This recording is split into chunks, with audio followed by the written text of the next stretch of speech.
नमस्कार मित्रांनो, उडान फायनान्स मध्ये आपलं सर्वांचे स्वागत आहे।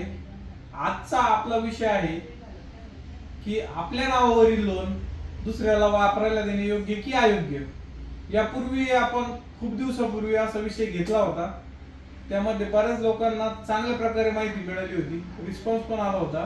पण आज आपण पुन्हा हा विषय घेतो, याचं कारण असं आहे की आता सुद्धा पुन्हा बऱ्याच ग्राहकांना अशा चुका होत आहेत की आपण एखादी गाडी विकत घेतली, विकत घेतल्याच्या नंतर त्याचे जर हप्ते आपल्याकडून मागं पुढे व्हायला लागले तर आपण काय करतो, गाडी विकण्याचा निर्णय घेतो। गाडी विकण्याचा निर्णय घेत असताना आपण या गोष्टीचा विचार करतो की आपलं सिबिल खराब होऊ नये, आपल्याकडून गाडी थकले गेली तर आपल्याला पुन्हा भविष्यात कधी लोन मिळणार नाही। या सर्व गोष्टीचा विचार करून आपण गाडी मार्केटमध्ये विक्रीसाठी काढतो। त्यामध्ये ग्राहक दोन प्रकारचे असतात, एक स्वतःच्या नावावरती लोन करून घेण्यासाठी उत्सुक असतात, पण त्यांचा व्यवहार करण्याचा दृष्टिकोन असा असतो की काही थोड्या पैशाने आपल्याला गाडी स्वस्त मिळाली पाहिजे। आणि मार्केटमध्ये काही लोक असे असतात की ज्यांचं सिबिल पूर्णपणे खराब झालेलं आहे, त्यांच्या स्वतःच्या नावावरती कुठल्याही प्रकारचं लोन होत नाही। तर फॉर एक्झाम्पल आपण पिकअप गाडीचं जर एक्झाम्पल घेतलं तर त्याच्यामध्ये समजा 5 लाख रुपये किमतीची गाडी आहे, ज्याला स्वतःच्या नावावरती लोन करायचं आहे तो विचार करणार की ती 4.5 लाख रुपयाला किंवा 5.5 लाख रुपयाला कशी मिळेल आपल्याला, कारण आपण स्वतःच्या नावावर आपलं लोन करून घेणार आहोत।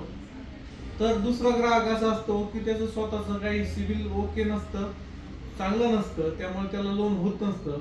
म्हणून तो काय करतो, 5 लाख रुपयाची गाडी 5.5 लाख, 5.6 लाख रुपयापर्यंत मागणी करतो आणि समोरच्याला सांगतो की तुमच्या नावावरती मी रेग्युलर हप्ते पेड करल, रेग्युलर हप्ते भरल, तुम्ही मला तुमच्या नावावरची गाडी तुमच्याच नावावर राहू द्या, तुमच्या अकाउंटला मी हप्ते भरत जाईल।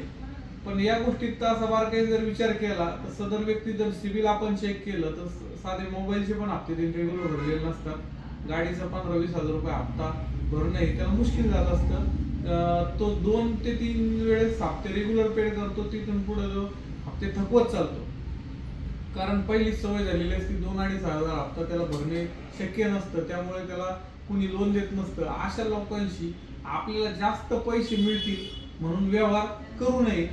थोडेसे तोटा जरी आला पण आपल्या नावावरील जे वाहन आहे ते समोरच्या व्यक्तीच्या नावावर झालं पाहिजे, अशा प्रकारे लोन करून द्यावं। लोन करण्यासाठी उडान फायनान्समध्ये सर्व सुविधा अवेलेबल आहे, पण ज्या व्यक्तीचं सिबिल ओके आहे, व्यवस्थित आहे, सदर व्यक्ती व्यावसायिकदृष्ट्या व्यवस्थित आहे, तशाच व्यक्तीला आपण लोन करून देतो। ज्याचं सिबिल खराब आहे, ज्याची हप्ते भरण्याची नीतिमत्ता नाही, अशा लोकांना आपण लोन देत नाही।